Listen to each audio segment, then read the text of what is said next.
আসসালামু আলাইকুম বন্ধুগণ, কেমন আছেন সবাই? আশা করি সবাই ভালো আছেন আল্লাহর রহমতে।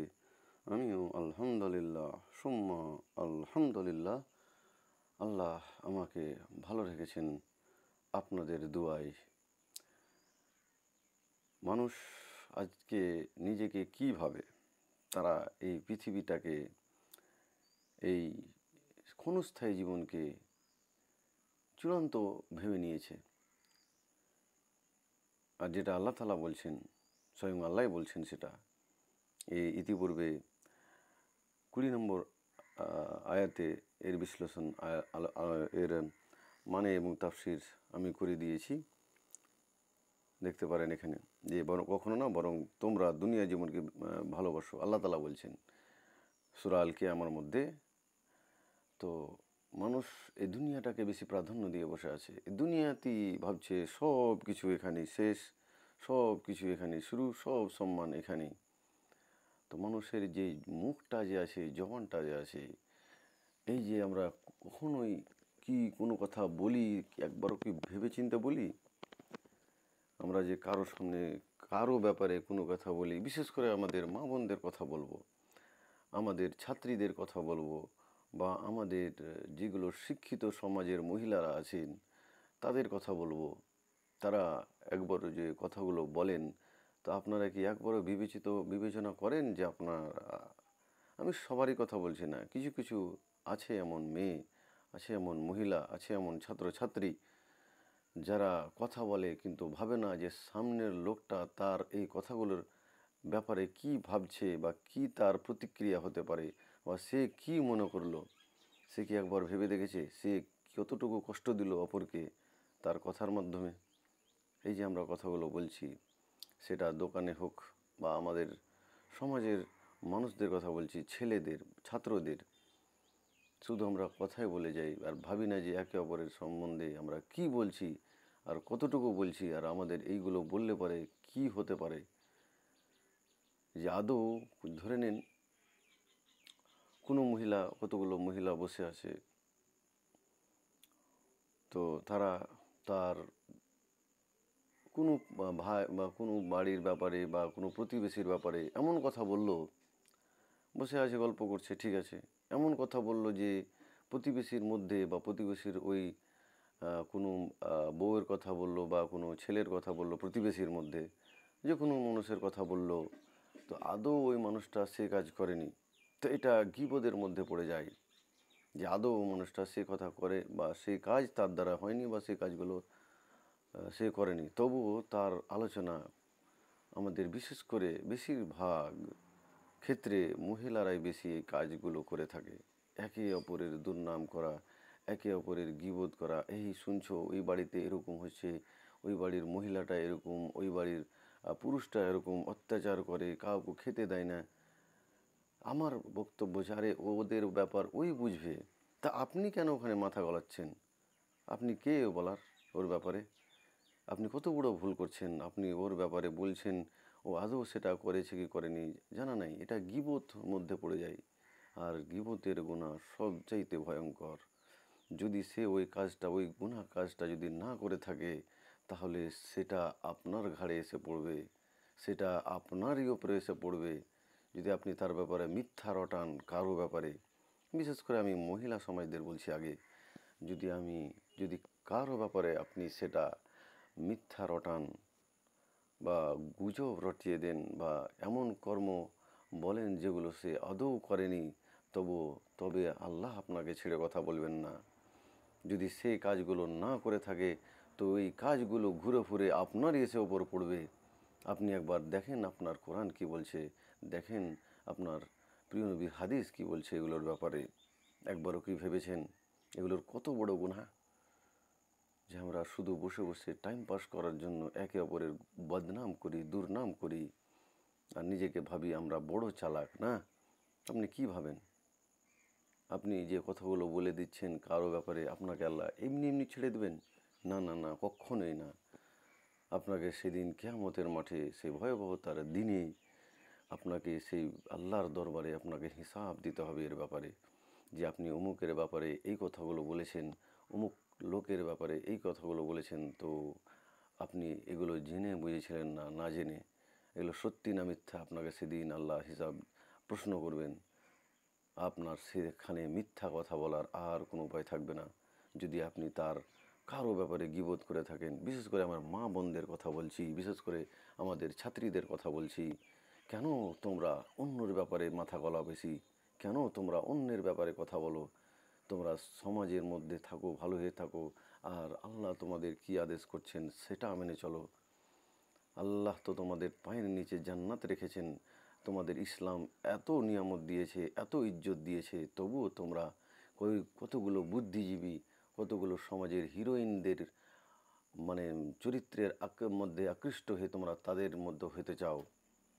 একবারও তো ভাবো না তোমাদের প্রিয় নবীর যেই আমাদের নবী হযরত মুহাম্মদ সাল্লাল্লাহু আলাইহি সাল্লাম এর কলিজার টুকরা মেয়ে ফাতেমার মতন একবারও তো ভাবো না তার মতন হতে।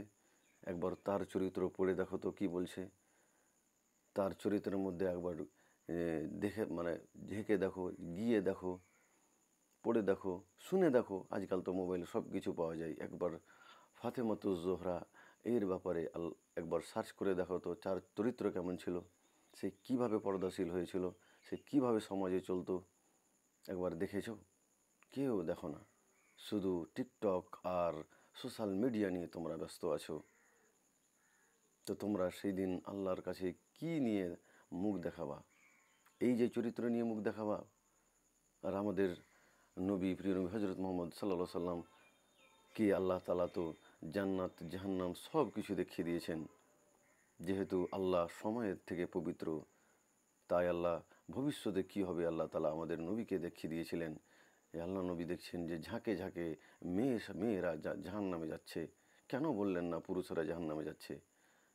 এই যে মেয়ে, আপনারা গো বোনেরা, ও আমার বোনেরা, ও আমার দিদিরা, ও আমার মায়েরা, ও আমার ছাত্রী সমাজ, তোমরা ফিরে এসো এক আল্লাহর দিকে। তোমরা ফিরে এসো ফাতেমাতুজ জোহরার চরিত্রের মধ্যে তোমাদের চরিত্র খুঁজে নাও। তাহলে তোমরা এখানে সফল হবে আর পরকালে সফল হবে ইনশাআল্লাহ। এটাই আল্লাহর বিধান, এটাই আল্লাহর নিয়ম, যে আল্লাহ তাআলা কাউকে ছেড়ে কথা বলবেন না। তোমরা ফালতু চরিত্রের মেয়েদের দিকে না তাকিয়ে তোমরা আমাদের প্রিয় নবী হজরত মুহাম্মদ সাল্লাল্লাহু সাল্লামের মেয়ে ফাতেমাতুজ জোহরা, তারপরে জান্নাতের সর্দারিনী, তার চরিত্রকে ফলো করো, তার চরিত্রের দিকে তাকাও। তাহলে তোমরা সফল হবে এখানেও আর পরকালেও ইনশাআল্লাহ। তোমরা যদি আল্লাহর রাস্তায় ফিরে আসো অবশ্যই তোমরা সফল হবে। তোমাদের ইসলাম এত ইজ্জত দিয়েছে, এত ইজ্জত দিয়েছে, যে ইজ্জত আর কোনো ধর্মে কোনো মেয়েকে দেওয়া হয়নি। তোমরা ফিরে এসো, তোমরা ফিরে এসো। স্বয়ং আল্লাহ তোমাদের ডাকছেন, তোমরা ফিরে এসো, তোমরা ফিরে এসো। তো যাই হোক, আর একটা কথা আমরা দেখছি বাজার দোকানপাটে ছেলেদেরও বলছি বা আমাদের ব্যাপারেও কিছু না বললে হয় না। শুধু বলবেন যে আপনারা ভাববেন যে শুধু মেয়েদের ব্যাপারে বললেন দাদা কবিরুল ইসলাম, আর ছেলেদের ব্যাপারে কিছুই বললেন না। অবশ্যই আমরা ছেলে সমাজেও কিছু কম নয়। আমরা যে দোকানপাটে গিয়ে বসি, আমরা যে বাজার যাই, তো আমরা শুধু কি বাজার করতে যাই? ছেলেরা, এই আমার বাবাদের, ভাইদের, আমাদের এই যুব সমাজকে বলছি, ছাত্র সমাজকে বলছি, যুব ছাত্র সমাজ, খালি আমরা বাজার যাই, যেখানে যাই সেখানে যাই। আমাদের ছেলেদের কিছু কম আড্ডা থাকে, এটা আমাদের মানতে হবে। ছেলেদের অত ফালতু কথাও হয় না, তারা কিন্তু করে। এরকম অনেক অনেক অনেক আছে এমন ছেলে মেয়ে যারা দোকানপাটে বসে অন্যের বাড়ির ব্যাপারেও যেভাবে আমাদের মা বোনেরা বলে একে অপরের সম্বন্ধে, অপরের সম্পর্কে, ওই রকমভাবে দোকানে বা কোনো চকে গিয়ে বা কোনো বাজারে গিয়ে তারা কি করে একে অপরের সম্বন্ধে বলে। এইগুলো বলা একবারে ঠিক নয় ও ভাইয়েরা এবং দাদারা, এগুলো একবারে ঠিক নয়। দেখেন আপনার আল্লাহ কি বলছেন, দেখেন আপনার আমাদের নবী হজরত মুহাম্মদ সাল্লাল্লাহু আলাইহি সাল্লামের চরিত্র ঘেটে দেখেন। এগুলো করতে একেবারে নিষেধ করেছেন। কারো ব্যাপারে কেন আপনি বলবেন? কেন আপনি নাক গলাবেন? কারো ব্যাপারে আপনাকে বলার অধিকার যতক্ষণ না যার ব্যাপারে বলছেন ততক্ষণ, যে আপনাকে বলার অধিকার দিচ্ছে ততক্ষণ আপনি বলতে পারবেন না। আর যদি তাকে কিছু বলার থাকে কারো ব্যাপারে, তো আপনি অবশ্যই তার পরামর্শ অনুযায়ী বলবেন, বা তারকে সামনে রেখে বলবেন, তাহলে আপনি গুনাহগার হবেন না। যদি কেউ কোনো কিছু করে থাকে, আপনি তার সামনে গিয়ে বলুন, এই ভাই, এটা তোমার বাড়িতে অন্যায় হচ্ছে, তোমার বাড়িতে এরকম কাজ হচ্ছে, তোমার বাড়িতে অমুক আসছে, অমুক খারাপ কাজ করছে, তা আপনি তার সামনে গিয়ে কথা বলুন, তাহলে আপনি গুনাহগার হবেন না। আর আড়ালে তার অবর্তমানে যদি আপনি বলেন তার কারো ব্যাপারে কোনো কিছু, তাহলে আপনি গুনাহগার বান্দাদের তালিকায় নিজের নামটা লেখালেন। এটা ছাড়া আর কিছুই আপনার পাওনা থাকবে না। শুধু আপনার টাইম পাস হলো আর আপনার গুনাহ কামা হলো, বা গুনাহ ইনকাম করলেন আপনি, এটাই আপনি করলেন শুধু। তো আমার ভাইদের বলবো, আপনারা অযথা চকে গিয়ে বা পাড়ায় গিয়ে আপনারা অযথা কারো ব্যাপারে কিছুই বলবেন না। কারো ব্যাপারে হোক কিছুই বলবেন না। আপনি যেই কাজ করতে গিয়েছেন বাজারে বা দোকানে বা কোনো পাড়াতে বা চকে, আপনি সে কাজটা করে বাড়ি ফিরে আসুন যত তাড়াতাড়ি সম্ভব। কেননা শয়তান যেখানে মানুষ ভিড় দেখে, শয়তান সেখানে বেশি উপস্থিত হয় আর একে অপরকে উস্কানি দিতে থাকে। এর ব্যাপারে বলো, ওর ব্যাপারে বলো, এইভাবে উস্কানি দিতে থাকে। তো আপনারা যতটুকু পারবেন পাড়া দোকানে ভিড় কমানোর চেষ্টা করুন আর গীবত থেকে বাঁচুন। এই গীবতের গুনাহ সবচাইতে বড় গুনাহ। এর ক্ষমা আল্লাহ তাআলাও করতে পারবেন না।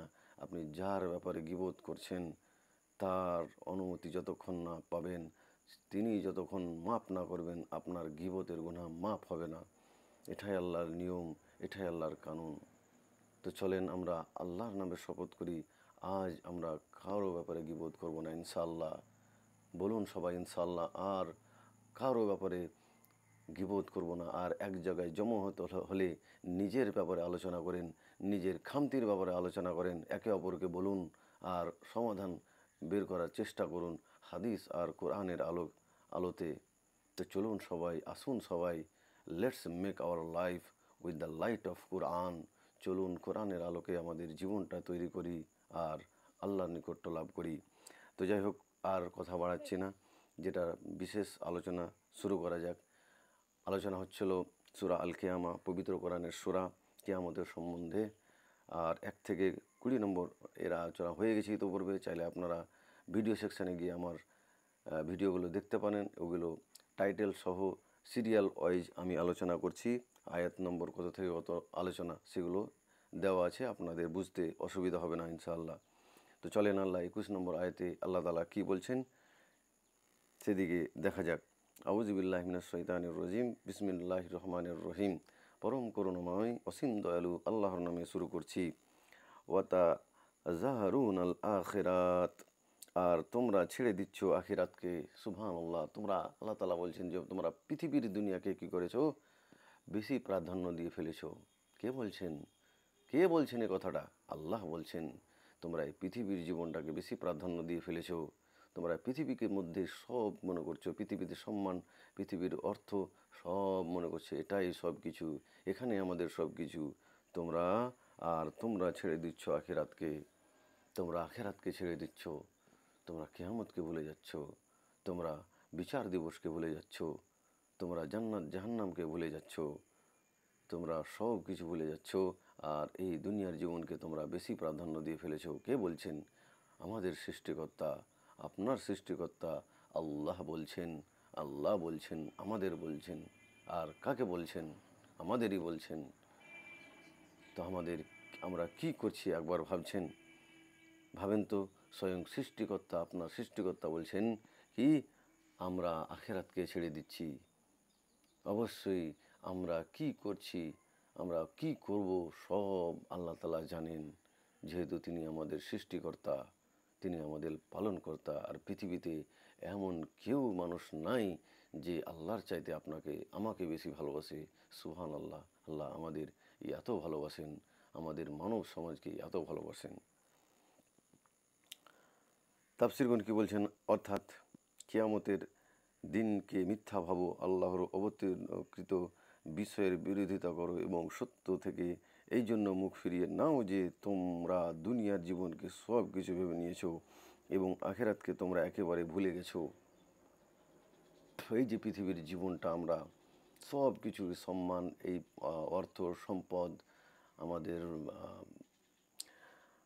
এই ইজ্জত, এই যে আমরা এই পৃথিবীর যে নিয়ামতগুলো পাচ্ছি, এগুলোকে পেয়ে কোনো মানুষ আমাকে বলতেও দুঃখ লাগে, কোনো আলেমের দিন এমন অনেক কেউ আছেন যেগুলো যারা এই পৃথিবীর চাকচিক্য দেখে, একটু পরে আসে যাবো দিকে আরো, এই পৃথিবীর চাকচিক্য দেখে তারা দুনিয়ার জীবনকে ভুলে যাচ্ছে না, আখেরাতের জীবনকে ভুলে যাচ্ছে। তারা এই পৃথিবীর এই যে নিয়ামত পেয়ে, আল্লাহর দেওয়া নিয়ামত, এগুলো তো পরীক্ষা স্বরূপ। যেভাবে আমরা বাচ্চাকে খেলার জন্য কিছু জিনিস দিই, আল্লাহ তাআলা সেই রূপভাবেই আমাদের এই পৃথিবীর এই সম্পদ, এই সম্মান, এই ইজ্জত, এই যে পৃথিবীর এত কিছু নিয়ামত আল্লাহ তাআলা আমাদের দিয়েছেন, এগুলো সব খেলনা ভাবেন। আর আমাদের জীবনটা একটা পরীক্ষা স্বরূপ। আমরা কিছুক্ষণের জন্য আছি এবং আল্লাহর আদেশ হলেই আমাকে আপনাকে মৃত্যুবরণ করে আল্লাহর দরবারে পৌঁছে যেতে হবে। এটাই একটা চরম সত্য। এটাতে আপনি একটাও মিথ্যা কথা বলতে পারবেন না বা অস্বীকার করতে পারবেন না। মৃত্যু যখন আপনার দরগাড়ে এসে দাঁড়িয়ে যাবে, তখনই ভেবে যান আপনার কিয়ামত, আপনার জান্নাত জাহান্নাম শুরু হয়ে গেছে। তখন আপনি ভেবে নেবেন যে আমি কি করেছি, আমি কি করলাম। তো তখন আর পস্তাইবের বা তখন আর অনুশোচনা করার আর কোনো উপায় থাকবে না। এরপরে 22 নম্বর আয়াতে আল্লাহ তাআলা বলছেন, উজুহু উজুহু উজুহু ইয়াউমা ইযিন নাযিরাত, সেদিন কতক মুখমণ্ডল হবে হাস্যোজ্জ্বল। সুবহানাল্লাহ। যারা আল্লাহ ভীরু লোক, যারা আমাদের প্রিয় নবী হযরত মুহাম্মদ সাল্লাল্লাহু আলাইহি সাল্লামের দেওয়া বিধান অনুযায়ী জীবনযাপন করেছে, এই কোরআন অনুযায়ী যারা জীবনকে পরিচালনা করেছে, ইসলামের 5টি বিধান, 5টি খুঁটি যার অন্তরে আছে, তো তারা সেদিন কি হবে? তারা সেই কিয়ামতের মাঠে, সেই ভয়াবহতার দিনে মুখটা তাদের উজ্জ্বল থাকবে, মুখটা তাদের নূরের মতো চকচক চকচক করবে। তাফসীরগণ বলছেন, যারা হাদিস বিশারদ বা কোরআনের যারা মুফাসসির ইকরাম, তারা বলছেন সেই দিন যারা নেককার বান্দা হবে, যারা 5 ওয়াক্ত নামাজ পড়বে, তাদের যে মুখমণ্ডল, 2 হাত 2 পা, এগুলো চকচক চকচক করবে নূরের আলোর মতো বা চাঁদের আলোর মতো বা সূর্যের আলোর মতো। তারা চকচক চকচক করবে। হাজার লোকের মধ্যেও, কোটি কোটি লোকের মধ্যেও, বিলিয়ন বিলিয়ন লোকের মধ্যেও তাদের মুখটা, তাদের পাটা, তাদের হাতটা চকচক করবে। তাদের এই পৃথিবীতে তারা কষ্ট করে তারা এক আল্লাহর ইবাদত করেছিল, তারা আল্লাহর জন্য, তারা নিজের জন্য নামাজটা পড়েছিল, তার জন্য তাদের আখেরাতটা উজ্জ্বল হবে। তারা মুখটা তাদের উজ্জ্বল, তাদের হাসি মুখটা যেন চাঁদের টুকরার মতো মানে রোশনি ছড়াতে থাকবে চারিদিকে। এই হবে নেককার বান্দাদের অবস্থা। ভাবেন আপনি কি করছেন, আর আপনি যদি বিপরীত হন, আপনি যদি কোনো কাজ না করে থাকেন, আপনি যদি গুনাহগার বান্দা হন, তাহলে আপনার চেহারা, আপনার রূপ সৌন্দর্য সেদিন কি হবে? একবার ভাবুন, একবার ভাবুন। এরপরে 23 নম্বর আয়াতে আল্লাহ তাআলা বলছেন, এলা রাব্বিহা নাজিরাত, তাদের রবের প্রতি দৃষ্টি নিক্ষেপকারী, তারা তাদের প্রতিপালকের দিকে তাকিয়ে থাকবে। সুবহানাল্লাহ। এই হচ্ছে জান্নাতের সবচাইতে বড় নিয়ামত, সবচাইতে বড় নিয়ামত। জান্নাতের যত নিয়ামত আল্লাহ তাআলা দিবেন, যত মানে জিনিস আল্লাহ তাআলা দিবেন, সব চাইতে বড় নিয়ামত হচ্ছে আল্লাহর দিকে, আল্লাহকে দেখা, আল্লাহকে দেখা, এক আল্লাহকে দেখা। আপনি পৃথিবীতে কত কষ্ট সহ্য করে আল্লাহর ইবাদত করেছেন, এক আল্লাহর ইবাদত করেছেন, না তাকে না দেখেই একবার ভাবেন তো দেখি, আপনি জান্নাতে আছেন আর স্বয়ং আল্লাহ আপনার মেহমান নওয়াজি করছে। সেই দৃশ্য, সেই নাজারা কি হতে পারে যে স্বয়ং আল্লাহ আপনার সামনে আসছেন আর বলছেন, এ আমার উম্মত আসসালামু আলাইকুম, এ আমার ভুল হয়ে গেল, আসসালামু আলাইকুম, এ আমার বান্দা, আসসালামু আলাইকা ইয়া ইনসান। এইভাবে একটু বলবে, যেহেতু আমার একটু মানে যে শুনেছি আমি এক মুফাসসির ইকরামের মধ্যে কাছে। তো যাই হোক, তো এই আপনাকে আল্লাহ স্বয়ং এসে আপনার যত রকম নূরের পর্দা আছে আল্লাহ স্বয়ং সরিয়ে তার বান্দাদের সামনে আসবেন, তার নেককার বান্দা, তার জান্নাতি বান্দাদের সামনে এসে স্বয়ং আল্লাহ সালাম দিবেন। আর তখন জান্নাতীরা এক দৃষ্টিতে এক নজরে তাকিয়ে থাকবে, আর কত কোটি কোটি বছর পার হয়ে যাবে, কারও হুঁশ থাকবে না, কোনো মানুষের হুঁশ থাকবে না। সুবহান আল্লাহ। এই হচ্ছে আমাদের পালনকর্তা, এই হচ্ছে আমাদের সৃষ্টিকর্তা আল্লাহ। আল্লাহ এত বড় নিয়ামত জান্নাতের মধ্যে যে আপনি সেদিন এক আল্লাহকে দেখবেন, যারা জান্নাত হবেন, জান্নাতি হবেন তারা। তাফসীরগণ বলছে এটা হবে ইমানদারদের চেহারা, তারা নিজেদের শুভ পরিণামের কারণে বড়ই প্রশান্ত, প্রসন্ন ও দীপ্তিমান হবে। এছাড়া তারা আল্লাহর মুখোমুখি দর্শন লাভেও ধন্য হবে, যা সহিহ হাদিস সমূহে সুসাব্যস্ত এবং আহলে সুন্নাহর সর্বসম্মত আকীদা। এটাও সুবহানাল্লাহ। আল্লাহকে দেখা, এক আল্লাহকে দেখা, এটাই হচ্ছে জান্নাতের মধ্যে সবচাইতে বড় নিয়ামত। সুবহানাল্লাহ। দোয়া করেন, দোয়া করেন, বেশি বেশি করে করেন, আর আল্লাহর দিকে ফিরে আসুন আর বলুন, হে আল্লাহ, সেদিন কিয়ামতের মাঠে তোমার নিয়ামতের মধ্যে আমাকে এক কোনায় জায়গা দিও আল্লাহ। আর সেই জান্নাতীদের মধ্যে যারা আল্লাহ দিয়ে দর্শন করবে, সেই জান্নাতীদের যেই স্থান থাকবে সেই স্থান আল্লাহ তুমি আমাকে আল্লাহ, আমি নিজের কথা বলছি, আল্লাহ এক কোনায় এক জায়গায় আল্লাহ তুমি আশ্রয় দাও। সুবহান আল্লাহ। এটাই আমার চাওয়া আল্লাহর কাছে, এটাই আপনাদের সবাইকে চাইতে হবে আল্লাহর কাছে। কিছু চান আল্লাহর কাছে চান, কিছু মানে কিছু ক্ষমা চান আল্লাহর কাছে চান, কিছু পাওয়া থাকে আল্লাহর কাছে চান, আল্লাহর কাছে চান। এক আল্লাহ ছাড়া আমাদের আর কেউ নাই যে এই পৃথিবীতে আমাদের কেউ কিছু দিতে পারে। এই পৃথিবীতে একটা কেউ নাই যে আল্লাহ ছাড়া আপনাকে কিছু দিতে পারে আর আপনাকে ক্ষমা করতে পারে। কিছুই চাইবেন, কিছু নিবেন, কিছু চাইবেন, একমাত্র আল্লাহর কাছে চান।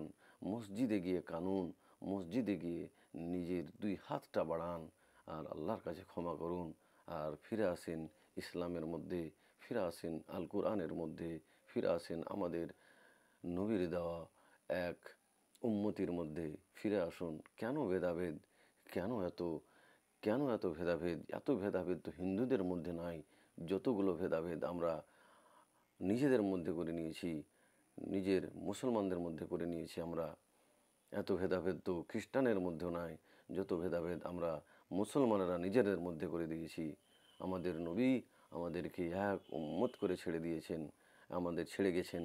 আমাদের এক উম্মত হয়ে আমার নবীর কাছে আমাদের নবীর কাছে দাঁড়াতে হবে সেই কিয়ামতের মাঠে, নচেৎ আমাদের আর কোনো উপায় থাকবে না। আমাদের এক উম্মত হতে হবে, এক উম্মত হতে হবে। তো যাই হোক, আর ভিডিওটা লম্বা করছে না। আপনারা চাইলে ভিডিওটা অবশ্যই আপনার গ্রুপে, বন্ধুদের যেখানে হোক বেশি বেশি করে শেয়ার করুন, যাতে করে তারা জানতে পারে, বুঝতে পারে তাদের রব তাদের কত ভালোবাসে, তাদের আল্লাহ তাদের কত ভালোবাসে। যেখানে আল্লাহ তাআলা বলছেন যে ফিরে আসো, কত সুন্দর করে আল্লাহ বলছেন, এত সুন্দর কোরআন আমাদের উপহার দিয়েছেন। আসুন আমরা কোরআন দিয়ে জীবনযাপন করি, আর কোরআনকে নিজের প্রথম প্রাধান্য দিই কিতাবের মধ্যে, আর সেখান থেকেই সব কিছু সমস্যার সমাধান নিই। তো বেশি বেশি করে ভিডিওটা শেয়ার করবেন। ফেসবুকে দেখছেন তো চ্যানেলটা ফলো করবেন, আর ইউটিউবে দেখছেন তো চ্যানেলটাকে সাবস্ক্রাইব করে দেবেন, আর ঘন্টাটা দেবে রাখবেন এরকম আরও অনেক সুন্দর সুন্দর কোরআনের আলোচনা এবং হাদিসের আলোকে আলোচনা শোনার জন্য। আসসালামু আলাইকুম। ভালো থাকেন সবাই, সুস্থ থাকেন সবাই।